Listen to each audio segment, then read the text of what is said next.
With job numbers coming out today lower than expected, markets received a micro pump, signaling that Jerome Powell and his ragtag group of fiat lovers are on track to grumble the economy. But are the Moon Boys back in action, ready to pounce on the baby bears, leaving them high and dry, scrounging for scraps at this latest bounce above $60,000 per Bitcoin? Or are the Bear Boys saddling up, giving their mommies a goodbye kiss, and embarking on a journey straight down to Dumpy Town? As the Bitcoin Moon Boys have received a little sign of hope, a little itsy bitsy green candle after a couple days of tiny dumpage, are the Moon Boys back, or are in fact the Moon Boys not back? So if you understand, it's not about how hard you can pump on in, but it's about how hard you can dump and pump on in. Hit that like, hit the subscribe, get sent up to FEMEX or BINGX below if you want Bitcoin or altcoins. Without any further ado, let's jump into this quick little eensy weensy teensy weensy little Bitcoin video where Bitcoin has received a little bit of a bounce after spending 2 days getting these wicks below 58,000, but ultimately actually holding right at about 58,000, which is a gigantic level that we've been talking about for weeks and weeks. It is basically this gigantic level of accumulated volume on the VRVP. You see it right here. Let me just zoom in for all the haters, the doubters, and the disbelievers. But right here, you see this little itsy bitsy little spike in the VRVP right here, showing accumulated volume. Obviously, massive amount of, if we zoom back to the last bull market, the top 58K was kind of like that sandwich straight in the middle zone, right? We went a little bit above it, and we spent some time right below it. But 58,000 to 60,000 was roughly like the big enchilada, the scoopage zone, the pumpage zone, which also became the dumpage zone. But right here, we see 58,000 again, very big level. We just kind of get on back here to VRVP. This accumulated level, this accumulated volume is very big, and it's important for the price of Bitcoin. And so far, you can see that is exactly where we've had two bounces. That's a really good sign. Bitcoin is defending a historically significant resistance level as support, exactly what you want to see on a bullish retest before continuation. I don't want to say it's big because that's honestly an insult. It's ginormously, insanely, mega, hugely big, okay? Come on. Let's be realistic. This is very big. But it's too early to start, taking our pants down and just getting way too excited, guys. Come on, let's back up just a little bit. It's big, but it's not that big, but it's also extremely big. But anyway, this pump is pretty good for just overall constructive price action for Bitcoin. I want to highlight a few things as well before we continue with the charts, and that's we saw the U.S. jobs data come back, job gains being the slowest in 6 months with unemployment rising. And this is something that the market is taking as good news, right? This is quote unquote bad news, but that's good news in the sense that Jerome Powell and the ragtag group of fiat lovers at the Fed are intentionally trying to slow the economy. That's what the point of raising the rates, right? Trying to bring everything into crunch zone to try to ultimately lower inflation. And if we're actually seeing the economy start to slow, unemployment start to rise, jobs added get lower or at least be lower than expectations, that is a sign that what they're doing is working. And even though it's pain in the short term, ultimately long term, that is ideally supposed to help the overall health of everything by trying to crush inflation. And so this is why the market is pumping, is because the rate cuts potentially are working. Again, I like to think of it this way, and I heard an analyst on CNBC say this as well. One piece of data is a point, two pieces of data is a line, and three is a trend. So ideally, we want to see this continue. This is one good piece of news, but we need to see this continue month after month, ideally for about 3 months, and we can start to maybe see a trend there. But again, one is still a little early, so we can't lose our minds and start absolutely aping on every piece of trash meme coin just yet. Maybe. Everyone's going to do that anyway. But ultimately, that is why the markets are doing well and pumping on this. We see the stock market up. Look how much the open increased. It was 50.70 on the SPX, opened about 50 or so points higher than that. Weekly is now green again for the SPX. We look at Bitcoin as well. You can see that nice pump even on the 4-hour chart. On the daily, Bitcoin, as of this pump, if it stays here, is above the 100-day moving average. It needs to basically stay above The price of Bitcoin really, if we can stay above 60,000, one, it's a gigantic psychological level, 60K, but also it is above the 100-day moving average, which is a good sign. We see the RSI on the daily chart and the MACD potentially, again, attempting to give us a bullish cross.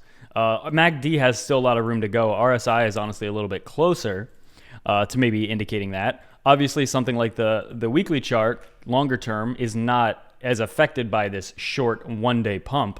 But if you look at the weekly chart, this is quite a wick we have here, okay? We, again, almost dipped all the way down to the 21-week moving average, right around 55,000. So that's also promising. That's a good indication. We have ticked into the MACD dumpy zone, red, our first red tick since all the way back in October of 2023 on the weekly chart. But, I mean, if you look historically, that also, I mean, this was quickly... And this is what's so crazy about this. You know, back, for example, in September of 2020, we did also that same thing, but that was right before the most parabolic part. So we pumped, right? We were pumping here in June, July, August or so like that. Then we had a little bit of a dump and people might be thinking, oh, it's all over, it's all over. And we had the MACD tick red. We had it tick red right about here, right? Maybe people are thinking, oh, it's all over. But then look what happened after.